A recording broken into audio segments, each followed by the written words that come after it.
अच्छा बेटा, today is 12th February 2026 and we are starting a new topic, that is interference of waves. But before starting interference of wave, every student should know about the concept of wavefront. Sir, what is wavefront? So I am explaining. Consider this is a swimming pool or a ripple tank, and in the swimming pool it is filled with water. And consider this is a vibrator, or consider this is a viper, and I am moving this viper in and out inside the water. अच्छा बेटा, when this vibrator vibrates in the water, in out in out, then जी बेटा मनाहिर, वालेकुम अस्सलाम। जी जी, आपकी class है।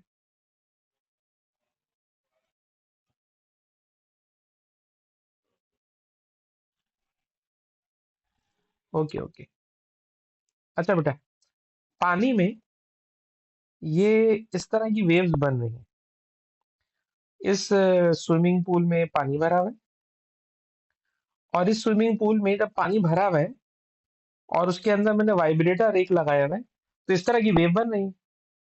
अच्छा, इन waves में जितने क्रेस्ट्स हैं, अगर उन क्रेस्ट्स को मैं आपस में ज्वाइन कर लूं, जितने क्रेस्ट हैं बेटा, अगर मैं उन क्रेस्ट्स को आपस में ज्वाइन कर लूं, ठीक। ड्राइंग मेरी इतनी अच्छी नहीं बन पाई, लेकिन काफी मुनासिब है। तो इन क्रेस्ट्स को आपस में ज्वाइन करने के लिए जो मैंने इमेजिनरी लाइंस बनाई हैं, तो wave fronts are imaginary lines, जो देखने में लगता है कि लाइनें बनी हुई है, होती नहीं है। Wave fronts are imaginary lines which join the crest of the wave. Wave के क्रेस्ट्स को आपस में ज्वाइन करके जो मैंने इमेजिनरी लाइंस ड्रॉ की हैं, this is called wave front. ठीक है ना? तो वेव फ्रंट सर ये वो इमेजिनरी लाइन है। ठीक है जी। अच्छा, अगर आप स्विमिंग पूल में वेव बन रही ऊपर से देखेंगे तो आपको वेव फ्रंट नजर आएंगे।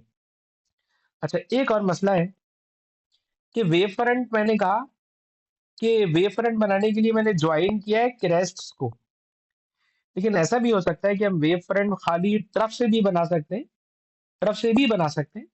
लेकिन कैम्ब्रिज बोर्ड में अब मैं देखता हूँ कि वो तरफ को बना के दिखाते ही नहीं है।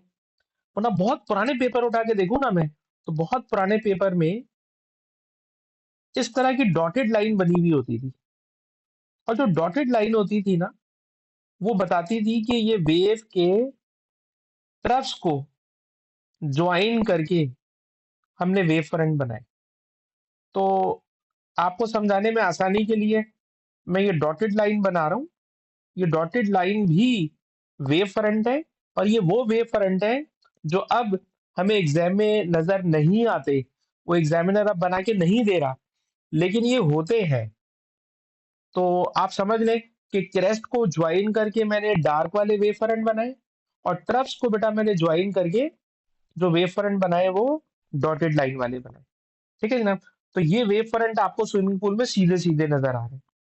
लेकिन सर ऐसा भी तो हो सकता है कि अगर आप किसी वाटर रिजर्वायर में या स्विमिंग पूल में वाइपर से वेव प्रोड्यूस करने के बजाय आपके हाथ में एक स्टिक है, और इस स्टिक को आप यहाँ पे पानी में जोर जोर से इन आउट कर रहे हैं।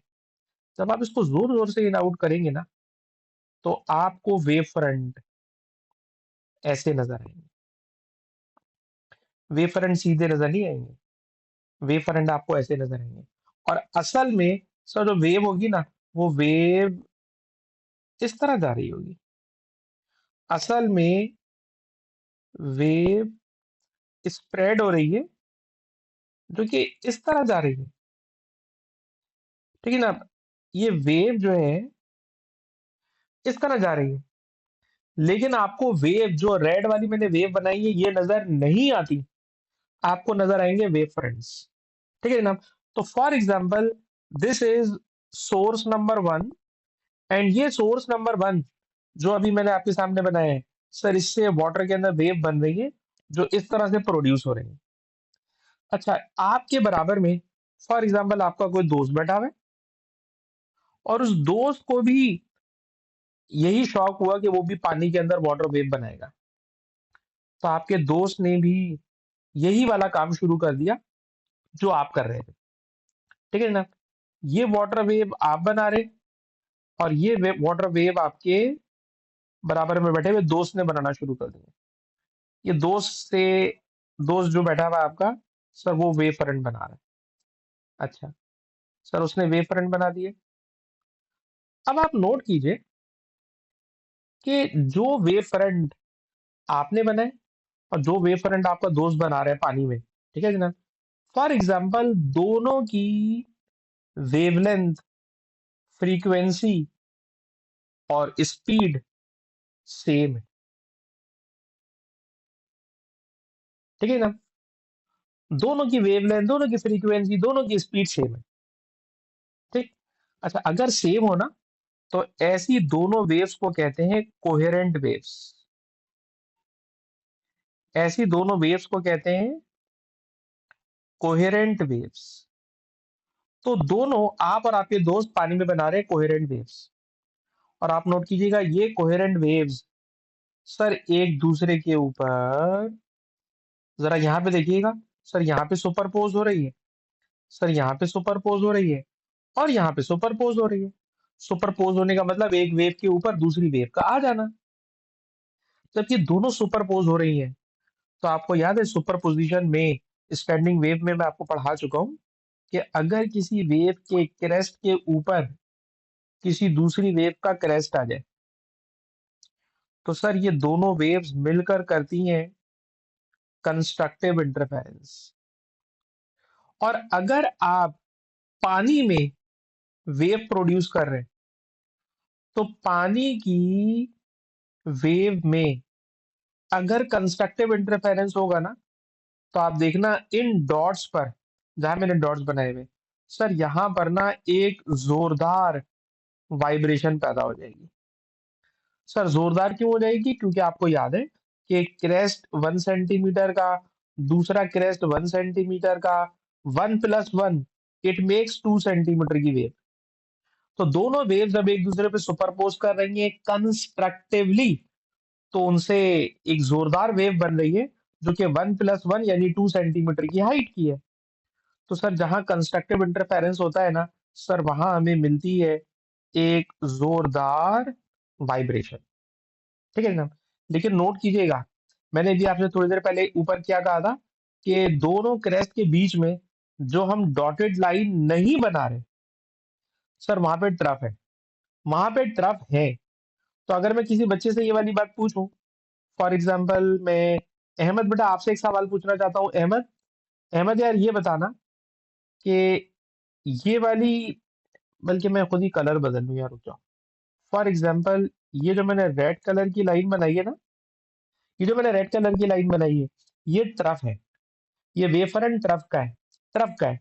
तो अब अगर मैं आपसे ये फरमाइश करूं कि ये जो ब्लैक वाला डॉट है ना, ब्लैक वाला डॉट, अगर आप ब्लैक वाला डॉट गौर करें, ब्लैक वाला डॉट गौर करें कि ब्लू वाली वेव का क्रेस्ट है, ठीक है जनाब, जो सोर्स नंबर 1 से आ रही है, और सोर्स नंबर 2 से जो वेव आ रही है, सर उसके लिए ये ट्रफ है जो कि बनाया नहीं जाता, एग्जाम में ट्रफ बना के नहीं देते। अगर ट्रफ बना के नहीं देते मैं भी इरेज भी कर दूंगा। तो नोट कीजिएगा कि ग्रीन वाला ट्रफ जो सोर्स नंबर 2 से आ रहा है, और ब्लू वाला क्रेस्ट जो सोर्स नंबर 1 से आ रहा है, सर इस ब्लैक डॉट पे ना दोनों एक दूसरे से डिस्ट्रक्टिव इंटरफेरेंस कर रहे हैं। और ये क्योंकि नहीं दिया जाता इसलिए मैंने इसको इरेज कर दिया, इसको बेटा मैंने इरेज कर दिया, ठीक है जनाब। तो जहां पर ब्लैक कलर का डॉट बना हुआ है, सर वहां पर ना ब्लैक डॉट पर सर क्या हो रहा है? सर ब्लैक डॉट पर डिस्ट्रक्टिव इंटरफेरेंस हो रहा है। और अगर डिस्ट्रक्टिव इंटरफेरेंस हो रहा है तो एक वेव के क्रेस्ट के ऊपर दूसरी वेव का ट्रफ आ रहा है। एक वेव जो सोर्स नंबर 1 से आ रही है उसका क्रेस्ट है, जो सोर्स नंबर 2 से आ रही है उसका वहां पे ट्रफ है। सर क्रेस्ट के ऊपर ट्रफ आ रहा है, देयर इज डिस्ट्रक्टिव इंटरफेरेंस। और भाई जब डिस्ट्रक्टिव इंटरफेरेंस होता है ना तो they cancel out each other, और जब they cancel out the each other तो there is no vibration. Sir वहां पे ना कोई वाइब्रेशन होती ही नहीं है, वहां पर कोई वाइब्रेशन नहीं हो रही होती। और जहां वाइब्रेशन नहीं हो रही वहां पे क्या हो रहा है? Destructive interference. तो पता ये चला कि सर पानी के रिजर्वायर पे, स्विमिंग पूल पर दो बच्चे बैठे हुए हैं, एक आप बैठे हुए हैं, एक आपका दोस्त बैठा हुआ है। दोनों मिलकर सर पानी की सरफेस पर वाटर वेव प्रोड्यूस कर रहे हैं। सर ये वाटर वेव एक दूसरे पे सुपर पोजिशन कर रही है, और इनकी सुपर पोजिशन से हमें क्या नजर आ रहा है? सर उसे अगर आप इस यूट्यूब की वीडियो में देख लें तो मेरे ख्याल में आपको ज्यादा अच्छा मैं दिखा सकूंगा। ठीक है जनाब, यूट्यूब की वीडियो में लेके जा रहा हूँ जो कि मैंने आपको ग्रुप में भी भेजी हुई है। ठीक है बेटा, ग्रुप में भी मैंने भेजी हुई है वो वाली वीडियो। इस वीडियो को बेटा देखिएगा, जस्ट 19 सेकंड की वीडियो है। 19 सेकंड की बेटा वीडियो है, देखिएगा। ये दो बच्चे बैठ के वाटर वेव प्रोड्यूस कर रहे हैं, एक आप है और आप बराबर में आपकी दोस्त बैठी हुई है, और आप दोनों मिलके वाटर वेव प्रोड्यूस कर रहे हैं। और इन वाटर वेव के इंटरफेरेंस से आप देखें पानी की सरफेस पे कितना खूबसूरत आपको एक फिनोमिनन नजर आ रहा है। ठीक है जनाब, तो किसी बच्चे से पूछना चाहेंगे जो कहानी सुनाई है समझ में आई या नहीं आई? आयला बेटा, आपसे हमारी अभी तक बात नहीं हुई। अस्सलाम वालेकुम आयला। हाँ आयला बेटा, ये जो एग्जाम्पल मैंने आपको दी, एग्जाम्पल आपको समझ में आ गई? बेटा वानिया, आपको भी एग्जाम्पल समझ में आ गई? चलो ठीक है, अब हम इसी को थोड़ा सा और आगे बढ़ाते और थोड़ी सी मैथमेटिक्स की बातें करना शुरू करना चाह रहे हैं इसके अंदर। सर मैथमेटिक्स की बातें इसमें क्या होंगी? तो मैथमेटिक्स की बातें सुनना, मैथमेटिक्स की बातें सुनना। फॉर एग्जाम्पल, मैंने डिस्ट्रक्टिव इंटरफेरेंस वाली तो उसको मिटा दिया, लाइन को मिटा दिया। अच्छा जी, अभी मैंने आपसे कहा था कि सर इस जगह पर हो रहा है कंस्ट्रक्टिव इंटरफेरेंस। इस जगह पर हो रहा है कंस्ट्रक्टिव इंटरफेरेंस। जहां कंस्ट्रक्टिव इंटरफेरेंस हो रहा है, अगर मैं आपसे पूछूं कि सर उस कंस्ट्रक्टिव इंटरफेरेंस की जगह पर जो वाटर वेव सोर्स नंबर 1 से आ रही है और जो वाटर वेव सोर्स नंबर 2 से आ रही है, बेटा आयला बताना, सोर्स नंबर 1 से और सोर्स नंबर 2 से दोनों तरफ से जो वेव आ रही है, बताइए किसका रास्ता, किसका पाथ कम है और किसका पाथ ज्यादा है?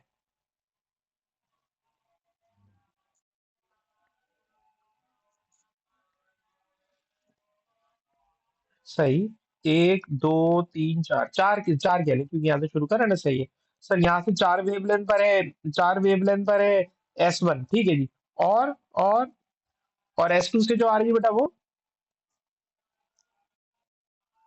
एक दो तीन चार पाँच छः, बिल्कुल आपने सही कहा, 6 वेवलेंथ का डिस्टेंस कवर करके आ रही है।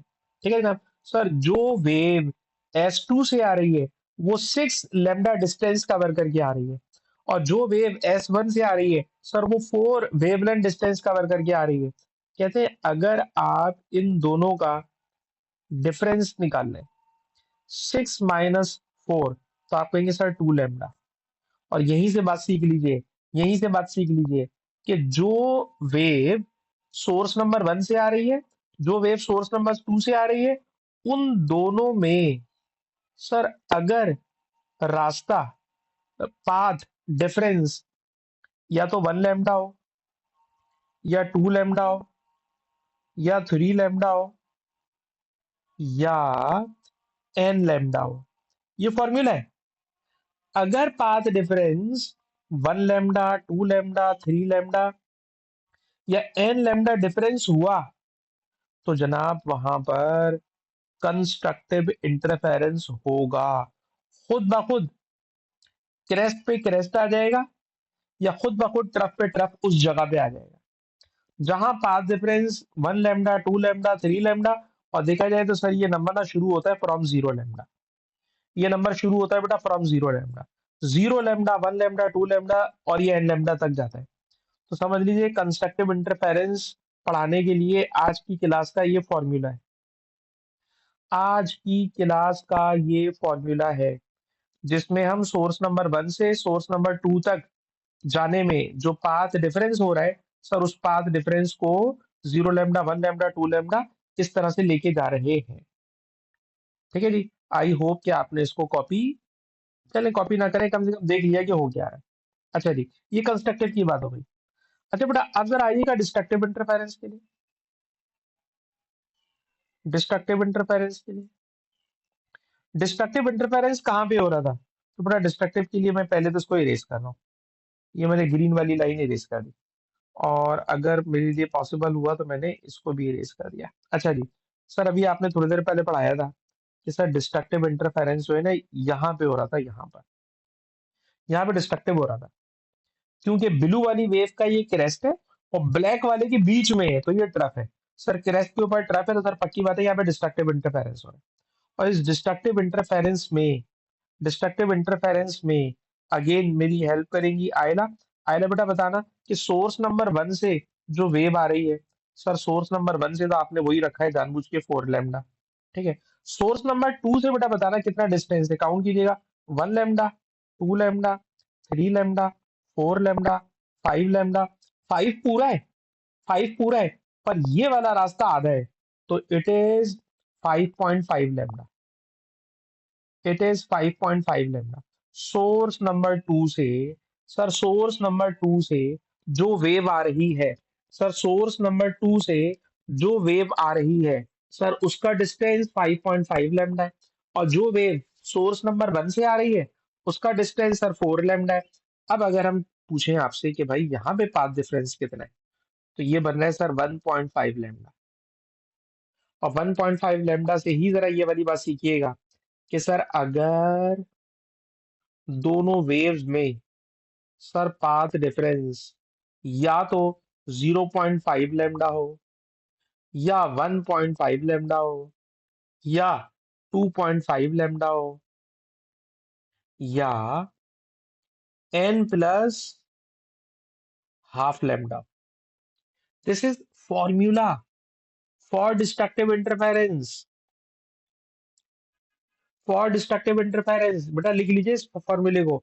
अगर आप कंस्ट्रक्टिव इंटरफेरेंस स्टडी कर रहे हो तो पाथ डिफरेंस होना चाहिए इक्वल टू n लैम्डा। और अगर आप डिस्ट्रक्टिव इंटरफेरेंस स्टडी कर रहे हो तो पाथ डिफरेंस होना चाहिए n plus half lambda. n plus half lambda. ठीक है ना? तो बात समराइज कर रहा हूँ, समराइज करके मैं आपको पास पेपर के क्वेश्चन की तरफ लेके जा रहा हूँ। सर अगर ऐसी दो वेव्स जो कोहेरेंट हो, सर कोहेरेंट वेव कौन सी होती है? ऐसी दो वेव्स जिनकी फ्रीक्वेंसी और वेवलेंथ सेम हो, these are called coherent waves. अच्छा एग्जाम में ये वाली डेफिनेशन नहीं लिखते, एग्जाम वाली डेफिनेशन अभी बदल के बताऊंगा। पहले भी आसान आसान बातें मुझे पहले की क्लास में पढ़ने दो, अगर पढ़ाने दो। अगर दो वेव्स सेम फ्रीक्वेंसी और सेम वेवलेंथ की हो, these are called coherent waves. Sir coherent wave एक दूसरे के ऊपर सुपरपोज करेंगी, इस चीज का नाम होगा इंटरफेरेंस। इंटरफेरेंस दो तरह का होगा, कंस्ट्रक्टिव और डिस्ट्रक्टिव। सर कंस्ट्रक्टिव में क्रेस्ट पे क्रेस्ट आएगा, ट्रफ पे ट्रफ आएगा।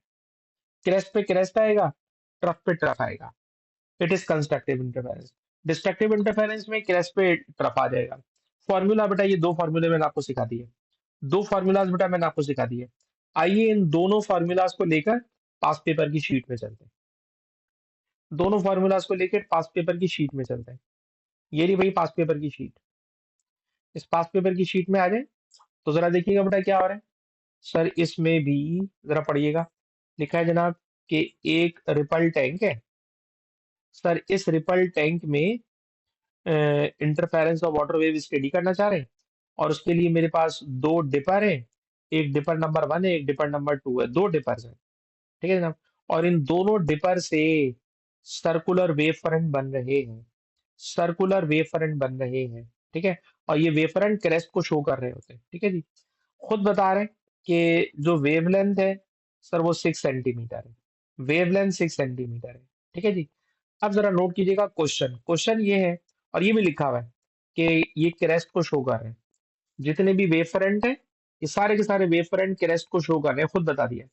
अच्छा जी, कोई एक ऐसी कंडीशन बताएं जिससे आपको ऐसा इंटरफेरेंस नजर आए जो ऑब्जर्वेबल हो, नजर आने वाला हो, इतना खूबसूरत हो कि देख के नजर आए कि हाँ भी इंटरफेरेंस हो रहा है। ठीक है जनाब, उसमें से एक कंडीशन ये है कि वेव कोहेरेंट होना चाहिए, कोहेरेंट वेव होना चाहिए, मस्ट बी कोहेरेंट। ठीक है जी, क्वेश्चन है जो आप ऊपर एक्सपेरिमेंट कर रहे हैं उस एक्सपेरिमेंट में अपरेटस को कैसा अरेंज करें कि ये बात इंश्योर हो जाए कि जो डिपर्स हैं वो कोहेरेंट है, डिपर्स कोहेरेंट है। देखिए अभी जो मैंने आपको वीडियो दिखाई थी यूट्यूब वाली, उसमें दो बच्चे बैठ के वेव प्रोड्यूस कर रहे थे। ठीक है, और वो दोनों बच्चे जब वेव प्रोड्यूस कर रहे थे तो यकीनन इंटरफेरेंस जब ही होता है जब वेव्स कोहेरेंट होती हैं। लेकिन इस क्वेश्चन में कह रहे हैं कि बताइए हम ऐसा क्या अरेंजमेंट करें, तो उसका आसान सा अरेंजमेंट ये है कि अगर आप दो बच्चों को बैठाएंगे ना तो वो इंसान है, इंसानों से हो सकता है गलती हो जाए। आप क्या करें, इन दोनों डिपर्स को ना सेम वाइब्रेटर मोटर से कनेक्ट करें। ठीक है जनाब, यूजुअली जो वाइब्रेशन होती है वो किसी मोटर से कराते हैं, मोटर चला देते हैं, वाइब्रेटर हिलने लगता है। कहते हैं अगर आप दोनों डिपर्स को सर सेम मोटर से कनेक्ट कर दें, जब आप सेम मोटर से कनेक्ट करेंगे दोनों को, दोनों का सोर्स एक होगा, तो सर दोनों से पैदा होने वाली वेव की फ्रीक्वेंसी भी और दोनों से पैदा होने वाली वेवलेंथ भी सर सेम होगी। ठीक है जनाब, तो क्वेश्चन ये है डिपर नंबर 1, डिपर नंबर 2 में ऐसा क्या करें, ऐसा क्या करें कि जो वेव्स हैं वो कोहेरेंट हो जाए। कोहेरेंट करने के लिए मैं लिखना नहीं चाह रहा, पढ़िए, लिखा है डिपर्स को कनेक्ट कर दें सेम वाइब्रेटर से, सेम मोटर से। सर दोनों डिपर्स को, सर अगर आपने सेम वाइब्रेटर से कनेक्ट कर दिया तो दोनों डिपर्स हो जाएंगे कोहेरेंट। ठीक है जनाब, कोहेरेंट हो जाएंगे। तो पूरी बात नहीं लिख रहा, सिर्फ ये लिख रहा हूं कनेक्ट विद सेम मोटर। अच्छा जी, पहली बात हो गई। आगे चले, अगला सवाल पढ़े। नेक्स्ट क्वेश्चन है, कोई एक ऐसी कंडीशन बताएं, कोई ऐसी कंडीशन बताएं कि इंटरफेरेंस का जो पैटर्न बने वो इतना खूबसूरत बने, ऑब्जर्वेबल बने, नजर आएगा इंटरफेरेंस हो रहा है। तो गौर से सुनिएगा, इंटरफेरेंस कब खराब हो जाता है और कब बहुत अच्छा बनता है, गौर से सुने। सर ये पहली वेव है और ये दूसरी वेव है। सर पहली वेव का एम्पलीट्यूड भी 1 सेंटीमीटर है फॉर एग्जाम्पल, और दूसरी वेव का एम्पलीट्यूड भी 1 सेंटीमीटर है, तो 1 + 1 2 सेंटीमीटर। अच्छा, लेकिन इसका जरा डिस्ट्रक्टिव इंटरफेरेंस करना। सर ये 1 सेंटीमीटर और ये 1 सेंटीमीटर, तो 1 - 1 इट इज 0। तो अगर कहीं पर दो वेव्स एक दूसरे से मिल रही हो और दोनों वेव्स का सर एम्पलीट्यूड बिल्कुल बराबर हो, तो कंस्ट्रक्टिव इंटरफेरेंस भी और डिस्ट्रक्टिव इंटरफेरेंस भी, सर ये दोनों एक दूसरे के बिल्कुल कंट्रास्ट बनते हैं। और जब कंट्रास्ट बनते हैं ना तो देखने में बहुत अच्छे नजर आ रहे होते हैं। ठीक है जी, लेकिन कभी कभी क्या गड़बड़ हो जाती है जरा सुनिएगा। सर दो वेव्स एक दूसरे पे सुपरपोज कर रही हैं, सुपरपोज कर रही हैं, सुपरपोजिशन में क्या हुआ, पहली वेव का एम्पलीट्यूड 1 सेंटीमीटर का है और दूसरी वेव का एम्पलीट्यूड फॉर एग्जाम्पल 1.5 सेंटीमीटर का है। तो 1 में 1.5 ऐड करो तो ये बन गया 2.5। सर कंस्ट्रक्टिव में तो कोई प्रॉब्लम नहीं हो रही, पर डिस्ट्रक्टिव में देखिएगा क्या प्रॉब्लम हो जाएगी। सर ये 1.5 का है और ये 1 का है। अब 1.5 में 1 माइनस करो तो 0.5 आ जाता है। ठीक है, तो खुद सोचिए, जो पहली मैंने एग्जांपल दी थी उसमें कंस्ट्रक्टिव पे वाइब्रेशन 2 आ रही थी, डिस्ट्रक्टिव पे वाइब्रेशन नहीं आ रही थी। एक जगह जोरदार वाइब्रेशन हो रही हो, दूसरी जगह नो वाइब्रेशन हो रही हो, तो ऐसा इंटरफेरेंस बहुत अच्छा विजिबल होगा, देखने में बहुत अच्छा नजर आएगा। लेकिन अगर किसी जगह कंस्ट्रक्टिव 2.5 पर हो रहा हो, ओके, पर डिस्ट्रक्टिव में 0 नहीं आ रहा, जीरो नहीं आ रहा भाई। It is destructive interference, it is destructive interference, but result zero नहीं है। सर अगर रिजल्ट जीरो नहीं होगा ना, तो सर वो देखने में कोई इतना अच्छा इंटरफेरेंस नजर नहीं आता, वो मिक्स हो रहा होता है। ठीक है जनाब, एक जगह वाइब्रेशन हो रही हो और दूसरी जगह वाइब्रेशन बिल्कुल ना हो, तब तो वो बहुत अच्छा नजर आएगा। लेकिन अगर एक जगह वाइब्रेशन हो रही हो, उसके बराबर में भी हल्की सी हो रही हो, तो कोई इतना अच्छा नजर नहीं आता। ठीक है, तो मैं अपनी बात रिपीट कर रहा हूँ, मेरी बात ईमान मुझे रिपीट करके बोलेंगी मैंने क्या बोला है। ईमान बेटा गौर से सुनना। सर इंटरफेरेंस उस वक्त बहुत अच्छा नजर आता है जब दोनों वेव्स के एम्पलीट्यूड्स बिल्कुल बराबर होते हैं, एम्पलीट्यूड्स बराबर होते हैं, तो इंटरफेरेंस बहुत अच्छा नजर आता है। और अगर सर एक का एम्पलीट्यूड ज्यादा है दूसरे का एम्पलीट्यूड कम है, तो इंटरफेरेंस होता तो है लेकिन कोई इतना अच्छा नजर नहीं आता। कंस्ट्रक्टिव में तो कोई फर्क नहीं पड़ता, वो तो ठीक है प्लस होकर आ जाएगा। पर डिस्ट्रक्टिव में हम चाहते हैं जीरो वाइब्रेशन हो, पर सर वहां पे हल्की सी वाइब्रेशन हो रही होती है, तो वो कोई देखने में अच्छा नजर नहीं आता। ईमान बेटा बता रहे इंटरफेरेंस बहुत अच्छा कराना हो तो क्या कंडीशन है।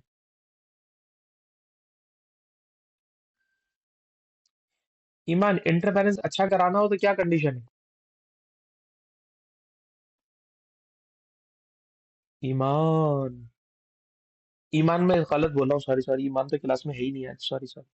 वानिया, वानिया बेटा आप बताइए, इंटरफेरेंस अच्छा सा कराना हो तो क्या होना चाहिए।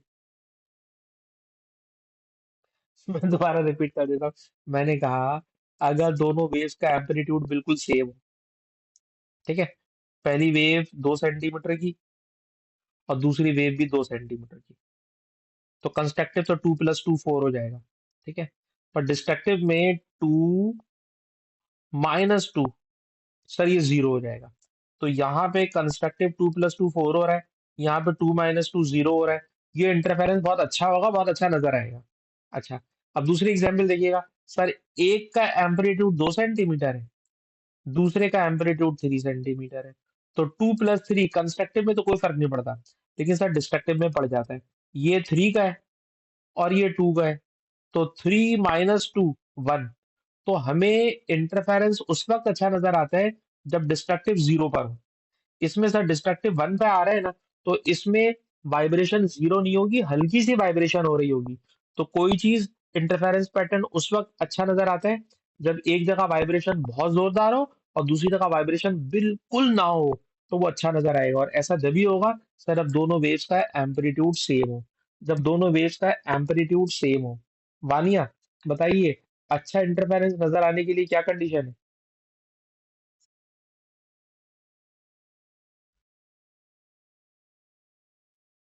हम्म। हम्म। हम्म। हाँ सही।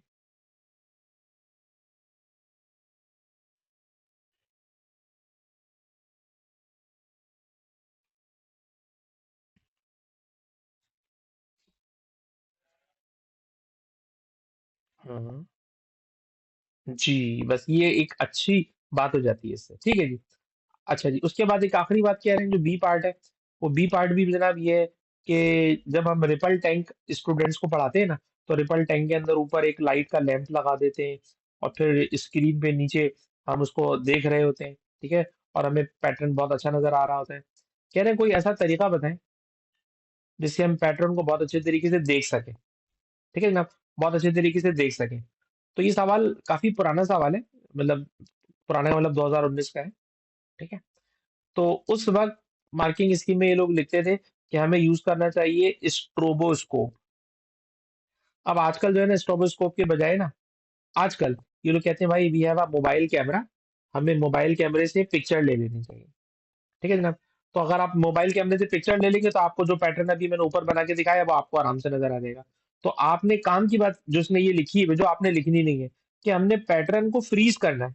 तो खुद बताइए कोई पैटर्न अगर भाग रहा हो और उसको फ्रीज करना हो तो उसका सबसे अच्छा तरीका क्या है। सर मोबाइल कैमरे से तस्वीर ले लें, जब आप तस्वीर लेंगे वो खुद ब खुद ही पैटर्न फ्रीज हो जाएगा।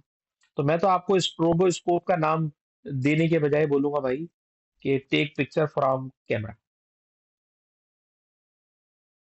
पिक्चर ले लें, पिक्चर में।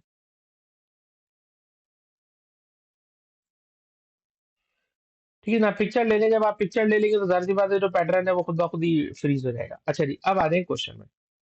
क्वेश्चन है सर वेव की स्पीड इतनी है, वेव की स्पीड बता दी है, स्पीड बता दी है। सर स्पीड बता दी है और मेरे ख्याल में फिर वेवलेंथ भी बताई हुई है, फिर क्या रह गया? वेवलेंथ भी बताई हुई है, ये तो मैं नहीं कर रहा सवाल। v equal to f left से क्वेश्चन हो जाएगा, ये नहीं कर रहा मैं। अच्छा इस पर आ जाए, इस पर आ जाए। क्वेश्चन है कि ऊपर डायग्राम में एक पॉइंट x है, एक पॉइंट x है, ठीक है ना। और ये जो पॉइंट x है ये एक वेव के क्रेस्ट के ऊपर है, और वो जो वेव है ना वो डिपर नंबर 1 से आ रही है, ठीक है ना। डिपर नंबर 1 से आ रही है x पे, ठीक। और ये जो x है ये डिपर नंबर 2 से आने वाली वेव के क्रेस्ट पे नहीं है, बल्कि उसके दरमियान में है। सर दरमियान में है तो इसका मतलब है ट्रफ पर है, ठीक है। जो ट्रफ पर है भी मैं जाके ऊपर दिखा भी दूंगा। ये एक तो क्रेस्ट के ऊपर है, साफ लिखा हुआ है क्रेस्ट के ऊपर है। जो डिपर नंबर 1 से आ रहा है उसके क्रेस्ट पर है, डिपर नंबर 2 से आने वाले के बीच में है, तो इसका मतलब है ट्रफ पर है। क्वेश्चन है what is the path difference, path difference बताना है। और ये पाथ डिफरेंस वाली बात थोड़ी देर पहले आयला मुझे इतना अच्छा बता चुकी है, मैं तो आयला से ही पूछूंगा। आयला बेटा बताना, डिपर नंबर 1 से जो वेव एक्स तक आ रही है, जरा बताना कितनी वेव लेंथ कवर करती हुई आ रही है? 1, 2, 3, ऐसे ही है बेटा। डिपर नंबर 1 से जो वेव आ रही है उस वेव ने कितना डिस्टेंस कवर किया हुआ है? तो सर वो डिस्टेंस है सर 3 लैम्डा, 3 लैम्डा। ये वाली मैं आपकी हेल्प नहीं कर रहा, आप मुझे बताएं कितनी कितना डिस्टेंस कवर करती हुई आ रही है, बताना। जी आयला।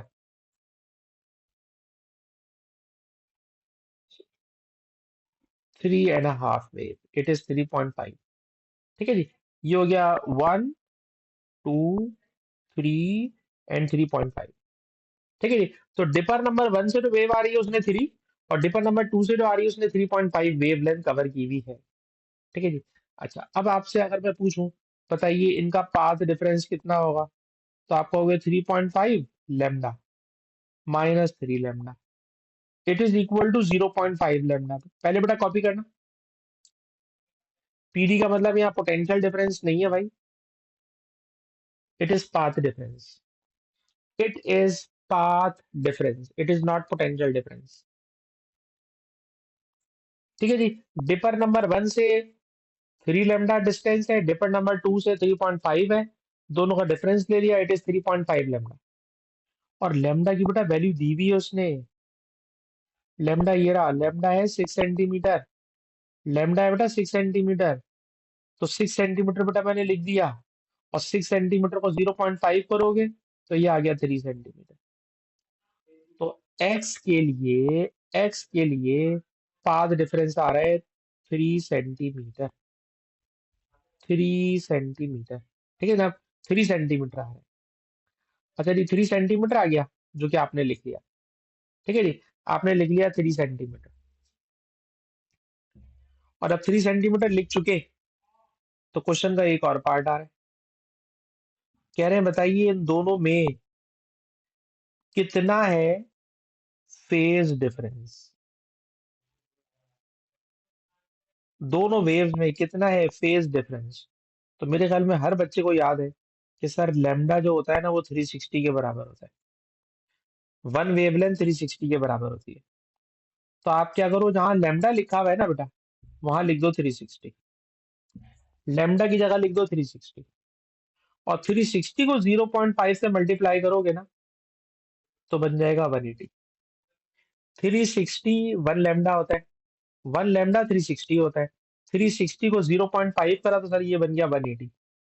तो क्वेश्चन है बताइए कितना फेज डिफरेंस है, तो सर फेज डिफरेंस है 180, सर फेज डिफरेंस है 180, ठीक है जी 180, 180 का फेज डिफरेंस हो गया।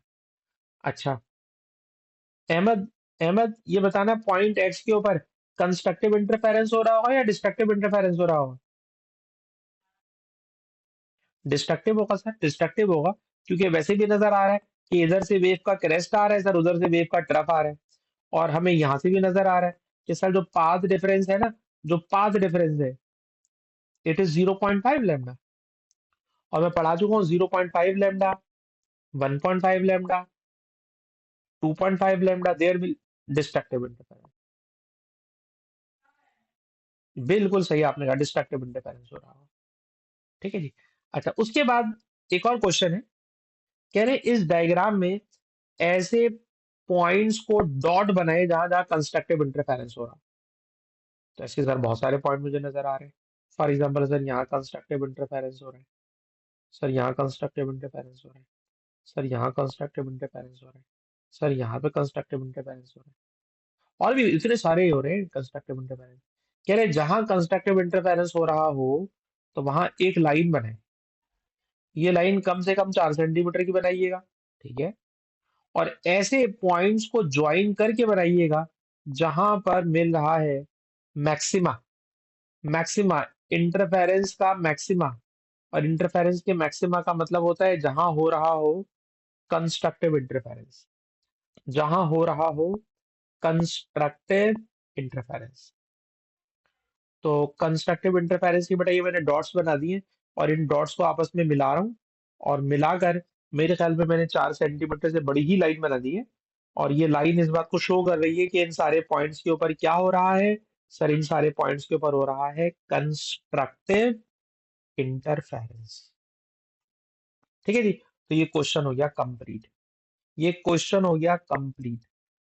अगले क्वेश्चन में जाना चाहता हूँ, और अगले क्वेश्चन में जाने से पहले एक छोटी सी बात पहले सिखाऊंगा, और फिर मैं क्वेश्चन पे लेके जा सकूंगा। ठीक है जनाब, या बल्कि पहले क्वेश्चन पढ़ लें फिर मैं वाली बात भी आपको सिखा देता हूँ, रुक जाए। क्वेश्चन ये है अगेन, सर इसमें दो डिपर्स हैं। ठीक है जी, जून 2017 की पेपर का क्वेश्चन कर रहे हैं। सर इसमें दो डिपर है, डिपर नंबर 1 ये रहा, सर डिपर नंबर 2 ये रहा, दो डिपर है। डिपर नंबर 1 से सर जो वेव जा रही है, खुद बता रहे हैं कि पी तक जाते जाते इसने 7.2 सेंटीमीटर का डिस्टेंस कवर किया, और डिपर नंबर 2 से जो वेव जा रही है उसने जाते जाते 11.2 सेंटीमीटर का डिस्टेंस कवर किया। ठीक है ना, ये डिस्टेंस हो गया। आपसे पूछ रहे हैं बताओ पी पर क्या नजर आएगा, मतलब कंस्ट्रक्टिव इंटरफेरेंस या डिस्ट्रक्टिव इंटरफेरेंस। इस दफा उन्होंने एक पॉइंट दे दिया और वेव फ्रंट नहीं बनाई, वेव फ्रंट नहीं बनाई। आपसे कह रहे हैं बताइए पी पे क्या नजर आएगा। तो गौर से सुनना, हम लोग क्या करेंगे, सर हम लोग करेंगे ये कि पहले कैलकुलेट करेंगे पी तक जाने का पाथ डिफरेंस। तो डिपर नंबर 2 से रास्ता लंबा है, डिपर नंबर 1 से रास्ता छोटा है, दोनों को माइनस कर ले। सर जब माइनस करा ना तो डिस्टेंस आ गया 4 सेंटीमीटर, डिस्टेंस आ गया 4 सेंटीमीटर। ठीक है जी, 4 सेंटीमीटर आ गया। अब आपने चेक करना है कि इस पी पर कंस्ट्रक्टिव इंटरफेरेंस हो रहा होगा या डिस्ट्रक्टिव इंटरफेरेंस हो रहा होगा, चेक करना है। तो चेक करने का तरीका ये है कि हम लोग पाथ डिफरेंस को इक्वेट करा देते हैं एक्स लेमडा से। It is not n lambda, n lambda और एक्स लेमडा में फर्क है। सर क्या फर्क है, मैं फर्क बताने जा रहा हूँ।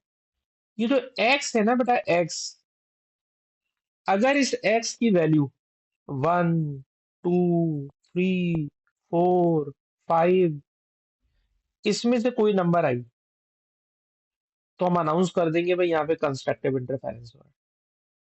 और अगर एक्स की वैल्यू सर 0.5, 1.5, 2.5, 3.5 इस तरह का कोई नंबर आई तो हम अनाउंस कर देंगे सर वहां पे डिस्ट्रक्टिव इंटरफेरेंस हो रहा होगा। इस वाली बात को बेटा पहले नोट कीजिए। पॉइंट पी तक सर दो जगह से वेव्स आ रही हैं, डिपर नंबर 1 से, डिपर नंबर 2 से। डिपर नंबर 1 से सर जो वेव आ रही है उसका रास्ता है 7.2, डिपर नंबर 2 से जो आ रही है उसका रास्ता है 11.2। सर हम दोनों का निकालेंगे पाथ डिफरेंस, पहले माइनस कर लिया। इस पाथ डिफरेंस को इक्वेट करेंगे एक्स लेमडा से, एक्स लेमडा से इक्वेट करेंगे और एक्स कैलकुलेट करेंगे। लेमडा दिया हुआ होगा सर, लेमडा है, लेमडा कहाँ है भाई, ये रहा 1.6 सेंटीमीटर। ठीक है ना, वेवलेंथ है बेटा 1.6 सेंटीमीटर। अच्छा जी, कोई बच्चा मुझे डिवाइड करके बताए 4/1.6 क्या आ रहा है। ये आ रहा है जी 2.5। अब बेटा देखो, ये जो 2.5 आ रहा है, ये 2.5 ये रहा। और अगर ये 2.5 है तो सर पक्की बात है यहाँ पर हो रहा होगा डिस्ट्रक्टिव इंटरफेरेंस। ठीक, पर इसको प्रॉपर वे में किस तरह लिखेंगे तो जरा देखिएगा। दो लाइनें, इन दो लाइनों में आपने सारी बात एक्सप्रेस करनी है। ठीक है, आप यूं लिखेंगे, as path difference 4 centimetre is equal to, is equal to 2.5 lambda. ठीक है, और लेमडा उसने दिया हुआ। ठीक है ना, पाथ डिफरेंस कैलकुलेट किया माइनस करके, एक्स की वैल्यू निकाल ली, एक्स की वैल्यू यहाँ पुट भी कर दी, 2.5 लेमडा के बराबर है। ठीक है, और क्योंकि 2.5 लेमडा के बराबर है तो there will be destructive interference. और बेटा अगर डिस्ट्रक्टिव इंटरफेरेंस होगा ना तो काम की बात, उसने बोला पी पे नजर क्या आएगा, no vibration at P. Destructive interference में वाइब्रेशन गायब हो जाती है। हम मतलब आइडियल बात कर रहे हैं कि एम्पलीट्यूड बराबर होंगे। No vibration at P. Sir P पर कोई वाइब्रेशन हमें नजर नहीं आएगी, पी पर हमें कोई वाइब्रेशन नजर नहीं आएगी। ठीक है ना, पी पर हमें कोई वाइब्रेशन नजर नहीं आएगी क्योंकि पी पे हो रहा होगा डिस्ट्रक्टिव इंटरफेरेंस, इसलिए पी पे हमें कोई वाइब्रेशन नहीं मिलेगी। अच्छा जी, सर उसके बाद जो फर्स्ट पार्ट है, ये फर्स्ट पार्ट तो यार इतना मुश्किल सवाल है कि जब इंटरफेरेंस पूरा खत्म हो जाएगा ना तो आखिरी क्लास में ये वाली बात पढ़ाऊंगा, इतनी खतरनाक बात है। ठीक, अलबत्ता ये वाली बात क्योंकि अहमद से मैं सवाल पूछ सकता हूँ मेरे ख्याल में। अहमद इस बात को पढ़ के बता सकते हो क्या बोल रहा है, सिर्फ सवाल बता सकते हो क्या बोल रहा है,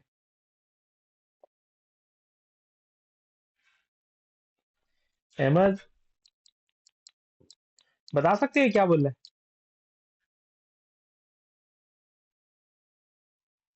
अगर चले 180 का फेज डिफरेंस अगर कर दें तो उसका आंसर कर सकते हो, फिर पी पे क्या नजर आएगा।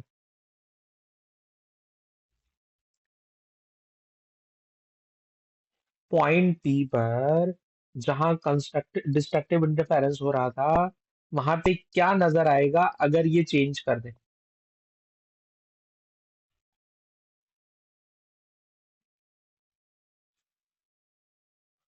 पी पे नजर क्या आएगा, सिर्फ ये आंसर करो।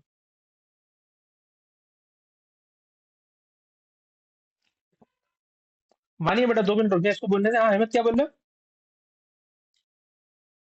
अरे चलो ठीक है, इसका मतलब है बेटा तुम्हें ये बात नहीं आती है, ठीक है ना, मैं तुम्हें समझाऊंगा। और वानिया ने इसका आंसर सही कर दिया। खैर वानिया मुझे नहीं पता आपने हिंदी मारी है या आपको पता है ये वाली बात, मैं भी रिकॉर्डिंग कर रहा हूँ इसलिए मैं भी इसमें फर्दर कमेंट्री नहीं कर रहा। ठीक है, अच्छा इसको बेटा बिल्कुल आखिर में समझाऊंगा, अहमद बेटा आखिर में समझाऊंगा, बहुत मुश्किल बात है, आपको ये वाली बात पता नहीं है। अच्छा जी, इसलिए मैं भी इस पहली बात को छोड़ रहा हूँ, बहुत मुश्किल बात है। अच्छा दूसरी बात पर आ जाए, तो दूसरी बात के अंदर ये कह रहे हैं कि डिपर नंबर 1 से जो वेव आ रही है ना उसकी इंटेंसिटी कम है। आपको पता है इंटेंसिटी एम्पलीट्यूड पर डिपेंड करता है। ठीक है ना, इंटेंसिटी एम्पलीट्यूड पर डिपेंड करता है। तो डिपर नंबर 1 से जो आ रही है वेव उसका उसका एम्पलीट्यूड कम है। ठीक है ना, is less than the intensity from D2। D2 पे आने से डिपर नंबर 2 से ज्यादा एम्पलीट्यूड की वेव आ रही है और डिपर नंबर 1 से कम एम्पलीट्यूड की वाइब्रेशन आ रही है। इसका मतलब है एक वेव बड़े एम्पलीट्यूड की है और दूसरी वेव सर बिल्कुल एग्जैक्ट बराबर नहीं है, कम एम्पलीट्यूड की है। और आपको पता है अगर ऐसी सिचुएशन हो जाए तो अब हमने पहले तो आइडियल बात की थी आइडियल बात की थी ना, पहले तो आइडियल बात की थी, नो वाइब्रेशन के, वाइब्रेशन ही नहीं होगी। वहां पे हमने अज्यूम कर लिया था दोनों के एम्पलीट्यूड बराबर है। अब कह रहा है दोनों के एम्पलीट्यूड बराबर नहीं है, तो क्या होगा सर? होगा ये कि वहां पर हमें हल्की सी वाइब्रेशन मिलेगी, पी पर डिस्ट्रक्टिव इंटरफेरेंस होने के बावजूद हल्की सी वाइब्रेशन मिलेगी। तो आप ये लिखोगे एज देयर एम्पलीट्यूड्स, दोनों सोर्सेस से आने वाली वेव के जो एम्पलीट्यूड है, there as their amplitudes are not same या equal, so there will be mild vibration, small vibration, little vibration, जो आपको बेहतर टर्म लगे। तो वाइब्रेशन हो रही होगी डिस्ट्रक्टिव इंटरफेरेंस के बावजूद, ऑल्दो के बाद हल्की सी हो रही होगी, लेकिन हो रही होगी। ठीक है ना? तो ये बात हो गई खत्म, और रिकॉर्डिंग भी हम कर रहे हैं।